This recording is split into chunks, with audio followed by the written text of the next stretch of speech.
Good morning to you, my dear friends. Maraming salamat po sa paanyaya na ako ay maging bahagi ng inyong kongreso. Kaya lang humihingi ako ng paumanhin na ako ay hindi makadadalo in person dahil ako po ngayon ay nasa Roma para sa isang conference din po na pinatawag po sa Vatican.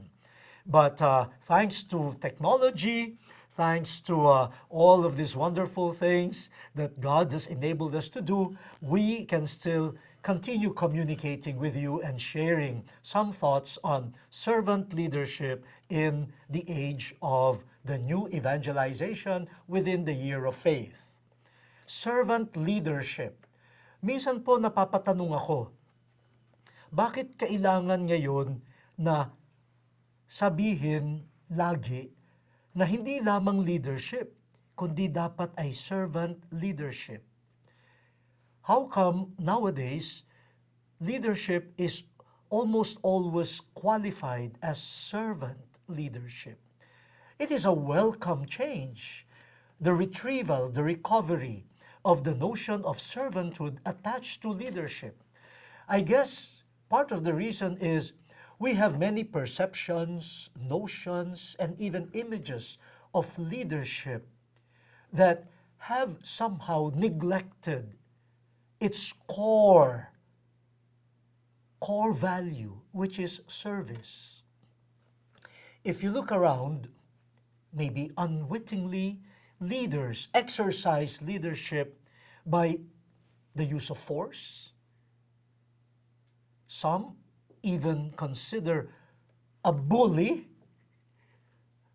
as a candidate for strong leadership.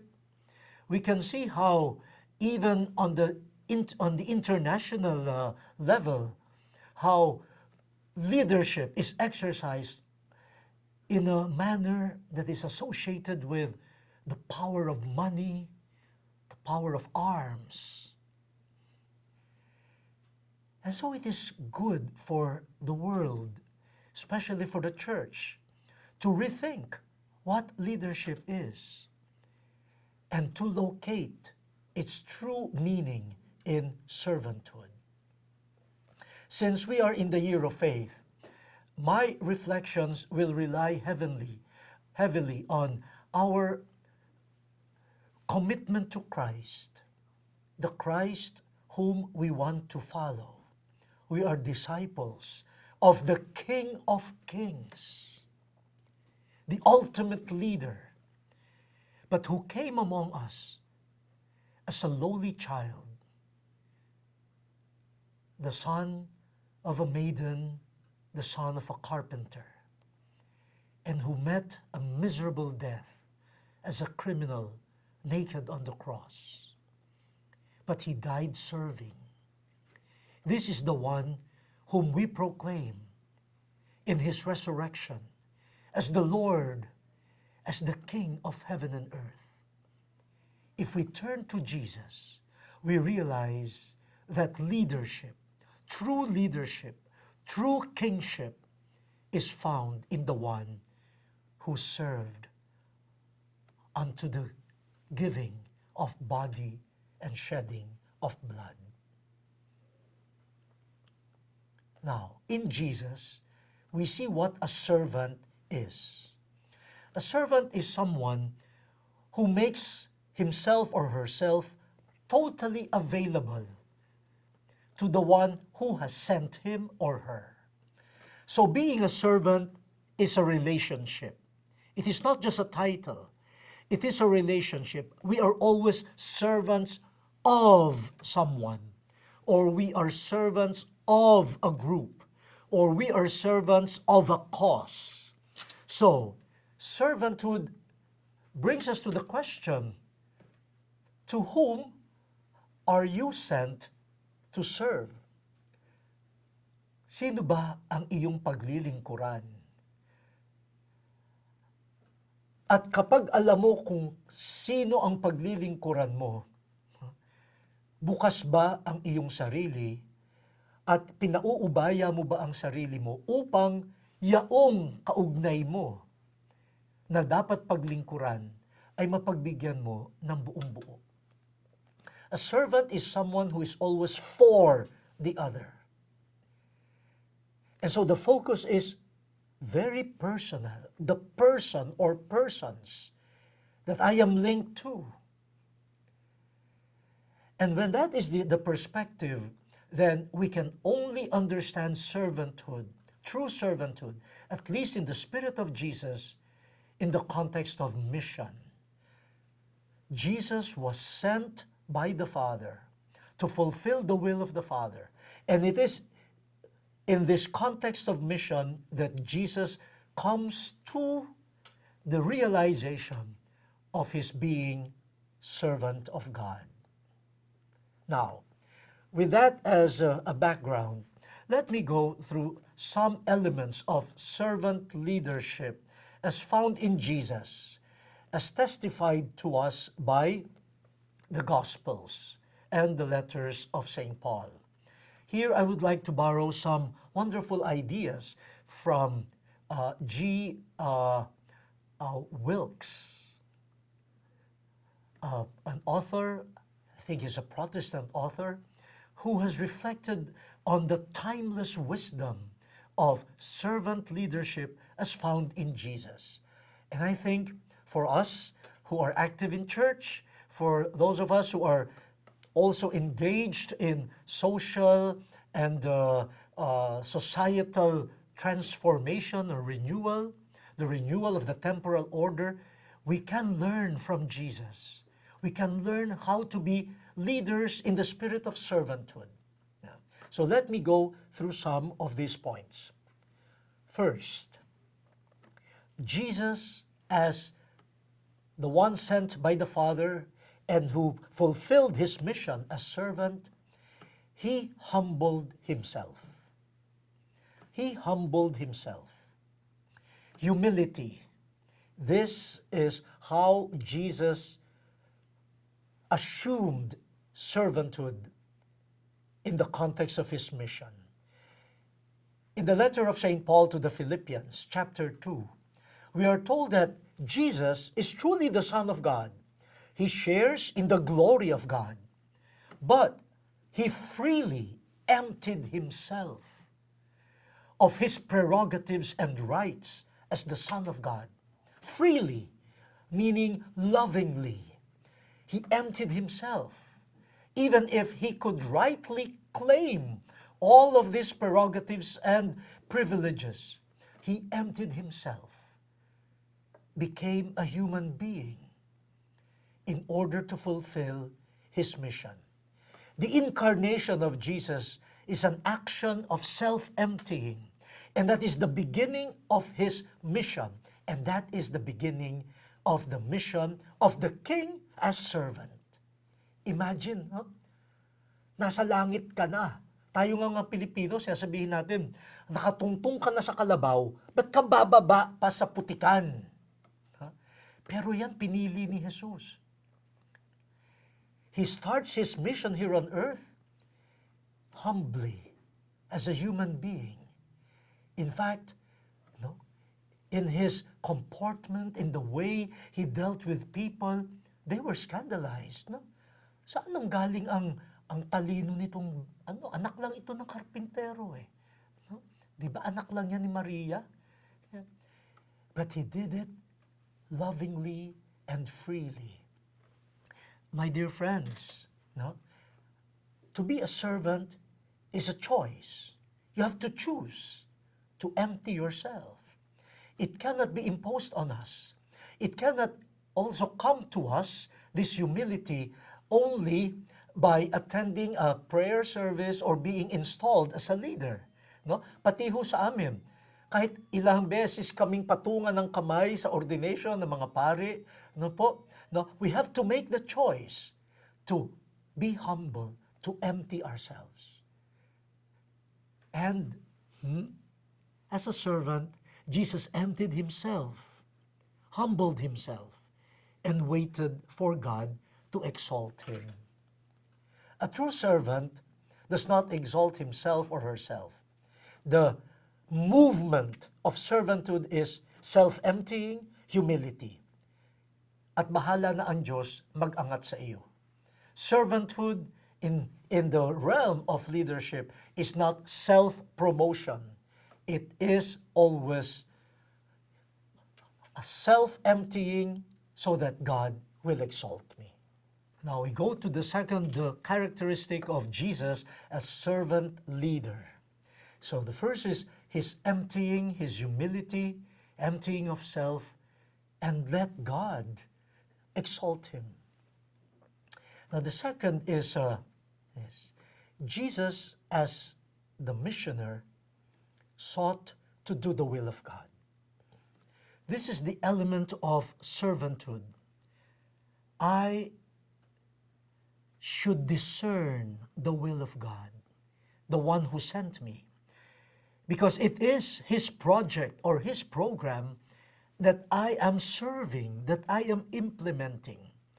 And that is supposed to be clear to a missioner who thinks of himself or herself as a servant of God. So attentiveness to the will of God. And I must actively seek the will of God. Hanapin ang kalooban ng nagsugo sa akin. No, in many parts of scriptures, especially in the Gospel of St. John, we find Jesus saying, no, I do only what I see the Father doing. No? The Son cannot do anything out of his own accord. He is here to do the will of the Father. And that is the active search of a humble servant. Ano ba ang kanyang kalooban? Sa kanya ako nagmula, ang kanyang plano ang aking isa sa katuparan, kaya ang hanap ko ay ang kanyang kalooban. Now, that means that a servant leader, following Jesus Christ, seeks the will of God and not positions. Nako, kung minsan po, ang hinahanap ay hindi yung kalooban ng Diyos. Ang hinahanap ay posisyon at ang karangalan na karugtong ng posisyon. At pati na yung mga benefits. Ang nakalulungkot po, some people seek out positions but do not perform the service that the position entails. Basta gusto lang yung titulo, basta gusto lang yung fringe benefits attached to the position. Pero yung gawain nung posisyon na yon, hindi pinakikialaman. Now that is not the servant leadership that Jesus showed to us.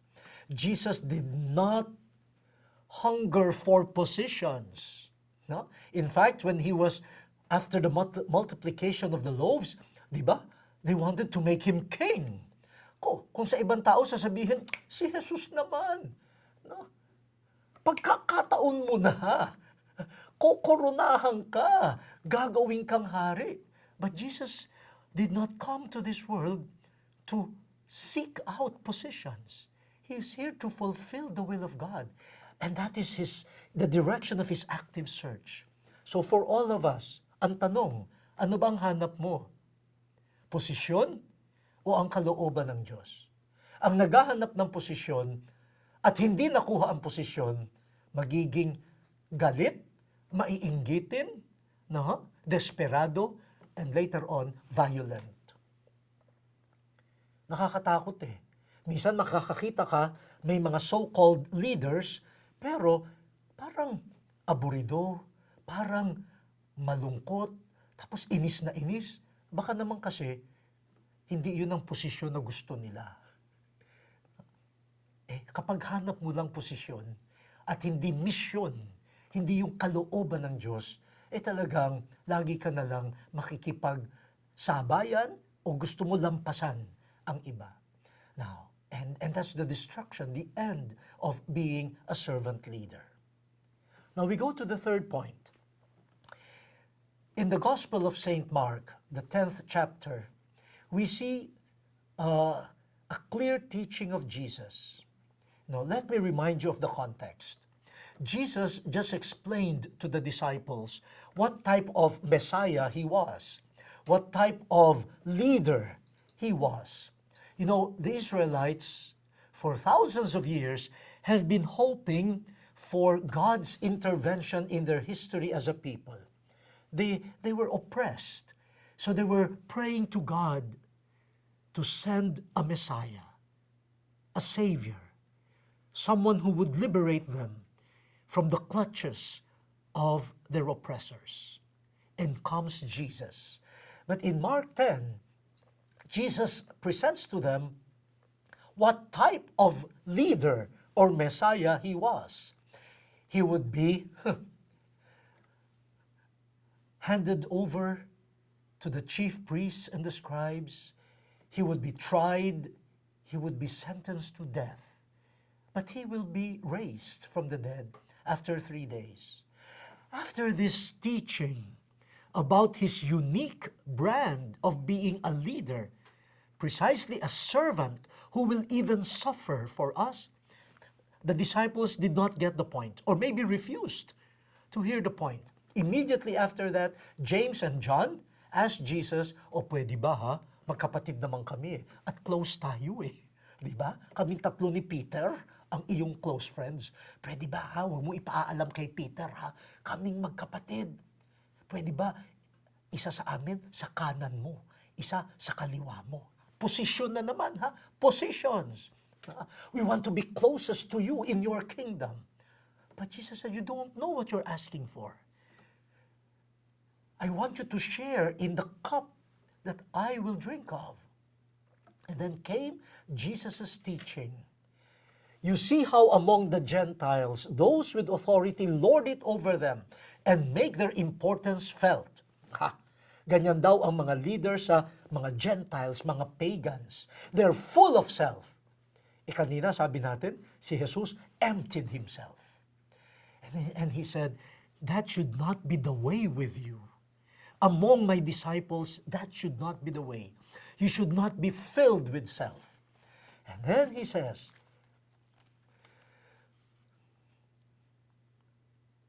whoever wishes to become great among you must be your servant.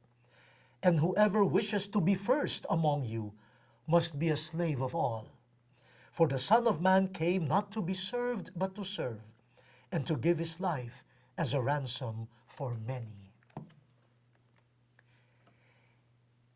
In the world of servant leadership, as defined by Jesus, greatness is not measured in terms of achievements, or degrees earned, or positions held. Greatness is measured in terms of your being a true servant. And who is counted first? The one who is willing to be the least, the slave of all. So for a servant leader, positions really don't matter. He's only seeking the fulfillment of God's will. And if he or she has served God well and God's people well, then that gives him or her joy. And that is the measure of greatness. Kaya po, minsan, sa ating pag-aagawan ng posisyon, nagpapaligsahan din sa kagitingan, sa karangalan, sa bandang huli,